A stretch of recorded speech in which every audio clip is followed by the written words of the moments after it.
Salut les gars, j'espère que vous allez bien. Aujourd'hui, récapitulatif de la deuxième journée de Ligue 1. Les matchs, qu'est-ce qui s'est passé, les temps forts, etc. etc. N'hésitez pas à mettre des likes, des commentaires et aussi à 50 likes. Je mettrai aussi en place le meilleur joueur de la journée entière. Voilà, on fera des petits paliers comme ça chaque semaine. Donc, on commence par le premier match de Ligue 1 qui a mis le champion d'Europe à domicile. Le Paris Saint-Germain a battu Angers 1 but à 0. L'effet marquant, il y a eu le penalty de Dembélé complètement raté dans les nuages. Après, il y a eu le bloc bas de Angers qui n'a pas su se créer d'occasion. Chevalier s'est un peu endormi dans le match, on va pas se mentir. Après, Fabian Ruiz, Ruin, je m'en fous, a sauvé le PSG, très clairement. Ils ont gagné, après, plutôt tranquillement. Comme à Nantes, c'était pas non plus une difficulté extrême. Donc, Paris est premier du classement avec 6 points. Clean sheet, aucun but pris, c'est parfait pour Paris. Ils commencent doucement, ils n'ont pas eu de préparation. Donc concrètement, on va pas leur dire ouais, c'est un problème. C'est pas mal, c'est intéressant. Angers, après leur victoire contre Paris FC, ça commence à être inquiétant. Il ne faudrait pas jouer en bloc bas tous les jours. C'est pas bon, les gars, c'est pas bon. Mais en tout cas, pour Paris, c'est tranquille, c'est pépère, ça avance. Marseille, Paris FC, le match que tout le monde attendait. Marseille en crise après cette défaite et cette bagarre entre Rabiot et Hérault. Il y a eu beaucoup de choses, il y a eu beaucoup de parlotte, entre guillemets, dans la semaine pour Marseille. C'était le match à ne pas perdre, c'était le match à tout prix à avoir dans la main, les 3 points. Et c'était un match super intéressant. Pour moi, c'était le match de la semaine, très clairement. Donc le match, entre guillemets, étoilé. Hop, je vais mettre une petite étoile. Donc Marseille, qui mène très rapidement 2-0 avec un but de Greenwood sur penalty et Obama, bien évidemment, le génie Obama qui doit être titulaire indiscutable à Marseille, il n'y a pas de doute, mène 2-0 très rapidement. On se dit, ça y est, Marseille, ils vont dérouler, ils vont gagner 3-0, ils vont tenir le score. Kebal, il a dit non. Kebal, il a mis une petite lucarne et une passe fouettée incroyable et ça a donné un 2-2. Par FC, ils étaient très intéressants, ils ont eu des occasions, mais malheureusement pour le Paris FC, défensivement, c'est très, très, très compliqué. On l'a vu sur le but de Greenwood, Aubameyang, penalty, Otavio. En plus, normalement, c'est un joueur expérimenté. T'as Doucet qui rentre, qui perd le ballon avec un super pressing de Nadir qui donne le but à Aubameyang, 3-2. Et là, dans la tête, par FC, ils étaient cuits, très clairement. Ils étaient totalement cuits. Donc, à ce moment-là, Marseille a déroulé. On a vu le petit Vaz qui a marqué son premier but. C'est magnifique. La jeunesse est intéressante côté Marseille. Ça a fait 5-2. Victoire de Marseille qui se lance enfin dans cette Ligue 1. Marseille commence à avoir le rythme imposé. Peut-être le fait que Rabiot ne soit pas là, ça a libéré les joueurs. On ne sait pas. Donc Marseille va jouer son prochain match à Lyon. Ça, c'est un match super intéressant. Mais le Paris FC, par contre, eux, un peu plus complexe, entre guillemets. Ça fait une deuxième défaite. Il faudrait commencer à gagner. Et je pense que la semaine prochaine, contre Metz, un concurrent direct au maintien, ça peut leur donner des idées. Je dis ça, je dis rien. Nice-Auxerre, le match de la rédemption, on va dire, pour Nice, qui fait que perdre en Europe. J'ai l'impression Nice, ils n'ont pas de match de Coupe d'Europe, ils gagnent leur match. Donc vous, arrêtez de jouer la Coupe d'Europe, tranquille, jouez que la Ligue 1 et la Coupe de France, et là, vous aurez des performances. Victoire 3-1. Bon, après, Auxerre s'est pris un carton rouge à la 45e, mais Nice avait déjà marqué. Un match plutôt simple, plutôt tranquille. Nice a un peu retrouvé ses bases, entre guillemets. Donc, ils ont réussi à clôturer le match à 3-1. Ça s'est bien passé pour eux. Mofi a marqué. Côté Auxerre, c'est assez complexe. Ils ont pris un rouge, mais ils n'étaient pas trop dedans.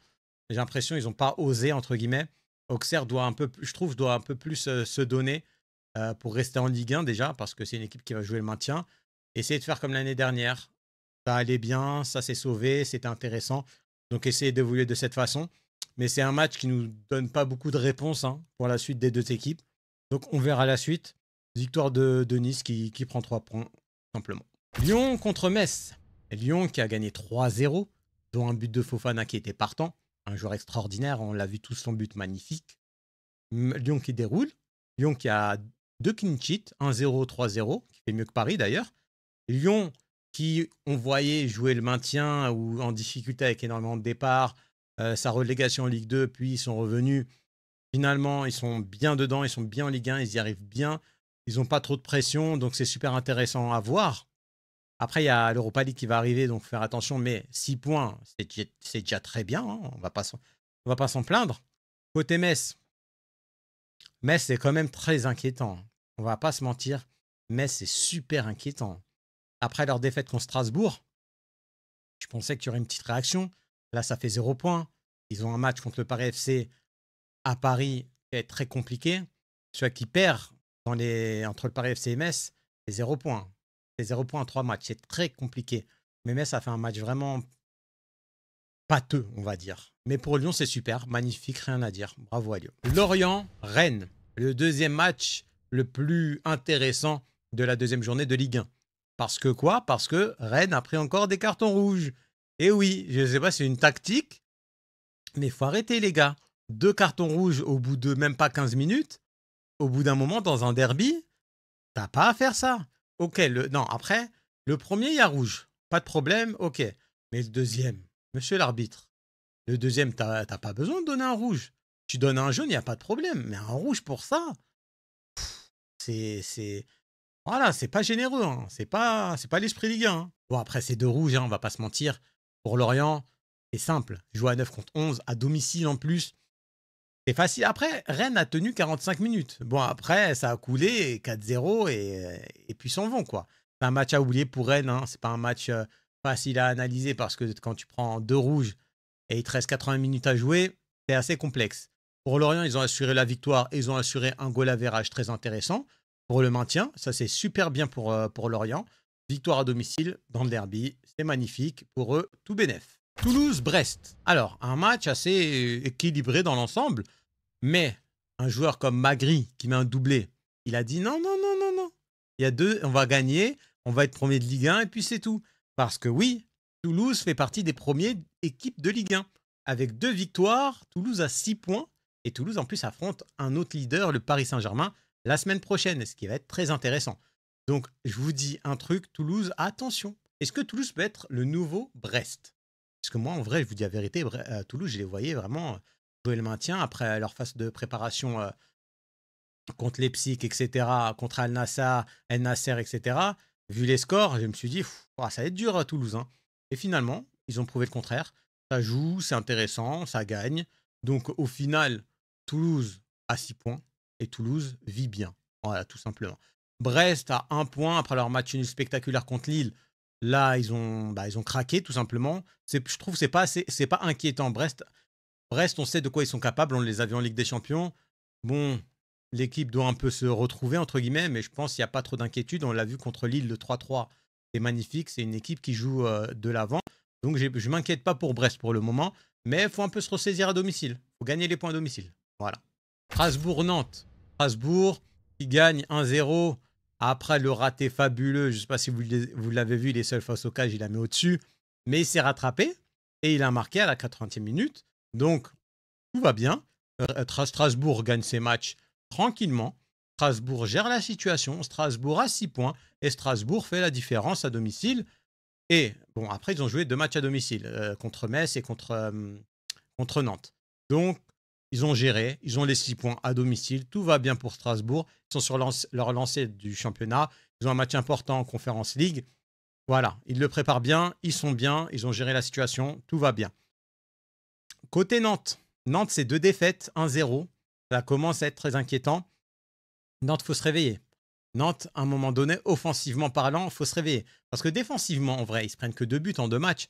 Donc ça va, c'est pas dramatique. Mais ne pas mettre un but, ils sont pas offensifs, ils tentent pas assez.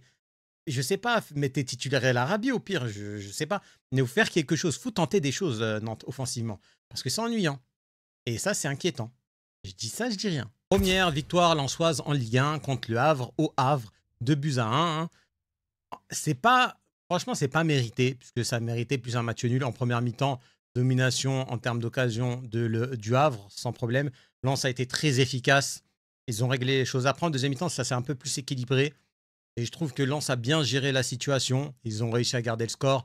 Ils ont réussi à ne pas se prendre un deuxième but parce que le Havre était revenu au score. Donc tu te dis la folie, etc. Mais Lens a géré la situation avec un Thauvin titulaire, un Grady titulaire, ce qui donne un peu plus d'expérience, un peu plus de beauté au niveau de la dureté du jeu, entre guillemets, et de la beauté du jeu aussi. Ça apporte quelque chose par rapport au premier match contre Lyon où il y avait un peu de naïveté, entre guillemets, qui leur a coûté la défaite. Mais là, Lens a gagné à l'extérieur dans un match assez équilibré. Donc, en soi, si c'est mérité ou pas, ce n'est pas le problème. C'est la victoire qui compte. Et la victoire est donnée à Lens. Donc le Havre doit un peu se ressaisir, malgré que le Havre, dans les petites équipes, entre guillemets, c'est l'équipe que je trouve qui tente le plus, qui essaye le plus, qui essaye. Vous voyez ce que je veux dire? Par exemple, un Angers qui essaye pas et un Le Havre qui essaye. Après, je sais qu'ils sont à domicile, mais des équipes à domicile, des fois, ça essaye pas et ça tente pas, quoi. Alors que là, ça a un peu essayé. C'est intéressant, mais il faut se ressaisir. Et côté Lens, 3 points en 2 matchs, c'est correct. C'est go. Lille-Monaco. Alors, but de Giroud dans le temps additionnel, le Giroud time, comme on dit. En soi, c'est mérité pour Lille parce que Monaco était mou, voilà, c'était pas fou. Lille a attaqué, Lille a tenté, et Lille a été récompensé à la dernière minute, et Lille a gagné, tout simplement. Lille a 4 points, Lille arrive à faire la différence. Monaco, c'est inquiétant. Il y a la Ligue des Champions qui va arriver. Ressaisissez-vous. Concentrez-vous, s'il vous plaît, parce qu'on veut des représentants français forts en Ligue des Champions. Donc, c'est pas avec des matchs comme ça que tu vas te qualifier en Ligue des Champions pour les autres tours. Donc, c'est commence à être inquiétant. Par contre, Lille, défensivement, c'est bien. Le remplacement de Chevalier, c'est correct. C'est bien Lille. Après leur 3-3 spectaculaire, à domicile, ça reste solide. J'étais inquiet par rapport à la défense après le 3-3. Là, je suis un peu plus rassuré. Lille fait la différence. Lille est correct. Lille est bon. Lille continue. Par contre, Monaco, réveillez-vous encore. Voilà. Les gars, voici le classement. Classement de la Ligue 1 après 2 journées. Comme vous le voyez, on a 4 équipes en tête. 2. On a le PSG, bien évidemment, Lyon, Strasbourg et Toulouse. Sachant que Paris et Toulouse vont s'affronter lors de la prochaine journée. Hein. Donc, il y en aura plus 4, hein, forcément. Tu as un Lyon-Marseille qui va passer par là, hein, qui va être vraiment, vraiment pas mal. Et tu as un Monaco-Strasbourg à Monaco qui va être très intéressant. Donc là, on n'est pas sûr d'avoir 2 ou 3 équipes. On peut en avoir qu'une à 9 points. On verra ça. La prochaine journée va être très intéressante. Ensuite, on a Lille à 4 points, Marseille à 3 points. Ils ne sont pas dépassés, ils se sont ressaisis. C'est très intéressant, c'est cool. Et ensuite, on a des équipes qui ont 0 points, hein, comme le Paris FC, le Havre, Nantes et Metz. Donc, eux, ils doivent vraiment se ressaisir, au moins assurer un point, hein, pour avoir leur premier point en Ligue 1. Parce que si tu restes à 0, à 0, à 0, à 0, il ne faut pas rester à 0. Donc, très intéressant. Il y aura un Paris FC Metz qui me semble assez très intéressant. Très, très intéressant. Les matchs à suivre pour la 3e journée. Alors, il y a 3 matchs intéressants pour moi, déjà, pour commencer. On a le Toulouse-PSG, forcément, qu'on va débrief avec Amine le week-end prochain. On a aussi le OL Marseille, qu'on va débrief aussi, qui est super intéressant. Et on a aussi le Paris FC contre Metz, qui semble assez intéressant parce que les 2 équipes sont dos au mur dès la 3e journée. Donc, on peut avoir des choses très intéressantes dans ce match. Et on verra aussi les autres matchs qui vont nous apporter, j'espère, des buts, des actions, etc. Il y a plein de choses intéressantes à voir avec Rennes, avec plein d'équipes comme ça. Donc, ça s'annonce alléchant. Sur ce, les gars, n'hésitez pas à me dire en commentaire le match que vous avez préféré, quel match vous voulez voir, quel match vous voulez qu'on débriefe, le classement. Dites-moi tout en commentaire, je lui dis tout, il répond à tout. Et on se retrouve cette semaine. Il y a le tirage au sort de la Coupe du Monde. Moi, je suis perdu. Tirage au sort de la Ligue des Champions. On va débrief. Club français, bien évidemment. Et il y a aussi les débriefs qu'on va faire avec Amine. Et je vais vous sortir une vidéo dans la semaine. Elle va être sympa. Elle va être sympa. Donc, bonnes vacances pour ceux qui sont encore en vacances. Profitez. Ceux qui reprennent le travail, bon courage. Je parle à moi-même aussi. Hein. Donc, Sofiane, bon courage à toi. On se dit à très, très vite. Hein. N'hésitez pas à like, commentaire, partage et bonne soirée, matinée. Bye bye.